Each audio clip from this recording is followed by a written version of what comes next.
It's hard to say. I mean, clearly the blame goes well beyond those platforms. There are politicians, including the president, who directly incited this violence.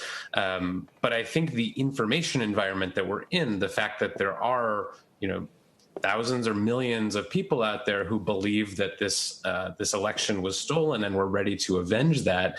I think that has a lot to do with these social media platforms and the way that they're built and the approach that they've taken to misinformation.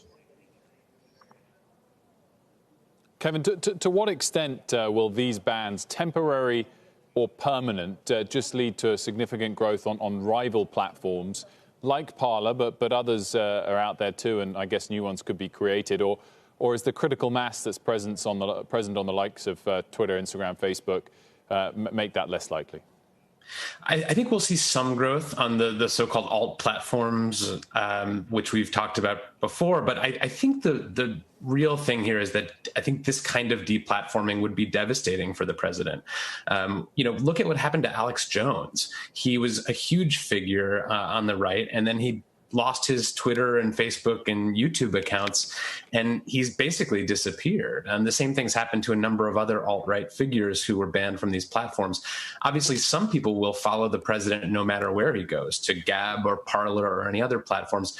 But so much of what makes these mediums so powerful for him is that everyone is there. It's not just his base. It's people who disagree with him. It's celebrities. It's the media. It allows him to kind of program the newsrooms of the nation. And I think without that mass reach, he'd be a lot less effective.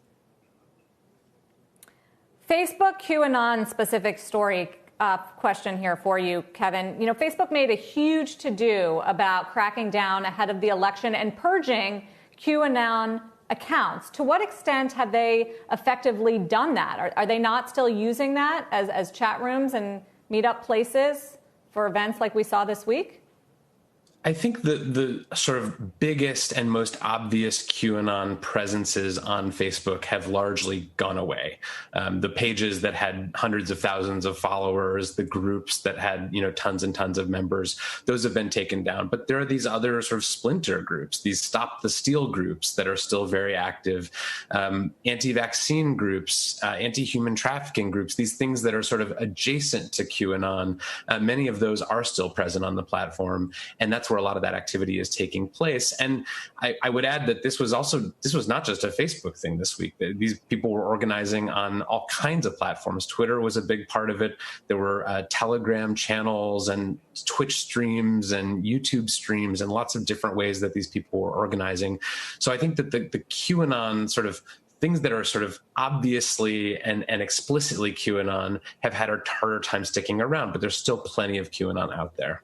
Kevin, is this finally a catalyst that leads to regulation in the next 12 months that alters whether or not these platforms are responsible for the accuracy of posts that are made? I think we'll see some movement on that. I think it remains to be seen what the Biden administration's position will be on things like Section 230. We haven't really heard much from them on that so far. But I do think there's a lot of energy right now for reforming these social networks.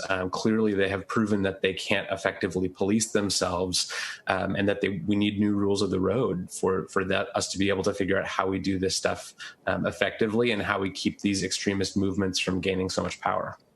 Kevin Roose, thanks for joining us. Much appreciated. Thank you for having me. Shepard Smith here. Thanks for watching CNBC on YouTube.